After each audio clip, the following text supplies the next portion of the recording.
Hello student, आज आम eight कुएशनर विषय चाम। तो आम कुएशन तो हल ब्रीड शब्दटोर अर्थ कि, प्राणीर प्रजनনৰ उद्देश्यসমূह কি কি। तो आम एन्सार तो हल एटा ब्रीड হৈছে एटा प्रजातिर ভিতৰত থকা प्राणीर एक विशेष प्रकार। এই সাধাৰণ চেহাৰা আকাৰ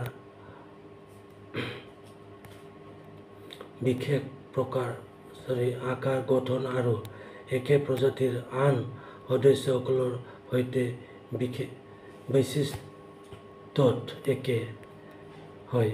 এটা এনসাৰটো লিখি লোৱা।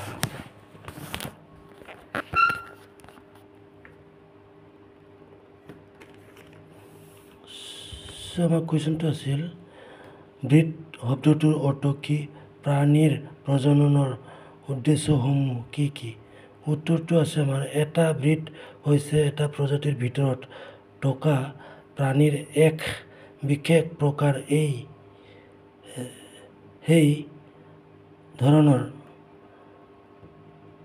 চেহেৰা আকাৰ গঠন আৰু একে প্ৰজাতিৰ আন সদস্যসকলৰ সৈতে বৈশিষ্ট্যত একে হয়। জাৰ্চি গৰু ব্ৰাউন চুইচ হৈছে বিদেশী জাতৰ গৰুৰ উদাহৰণ। এই দুবিধ জাতৰ গৰুৰ পৰা প্ৰচুৰ পৰিমাণৰ গাখীৰ উৎপাদন কৰাৰ ক্ষমতা আছে। এই গাখীৰ অতি পুষ্টিকৰ আৰু ইয়াৰ উচ্চ মাত্ৰাৰ প্ৰটিন থাকে। এতিয়া আমাৰ উদ্দেশ্যটো হ'ল প্ৰাণী প্ৰজননৰ উদ্দেশ্যসমূহ। তো উদ্দেশ্যসমূহ হ'ল আমাৰ প্ৰাণীৰ উৎপাদন বৃদ্ধি কৰা। দ্বিতীয়ত আছে প্ৰাণীৰ উৎপত্তিত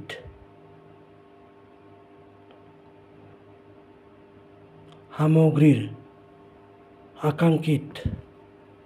তৃতীয়ত আছে ৰোগ প্ৰতিৰোধী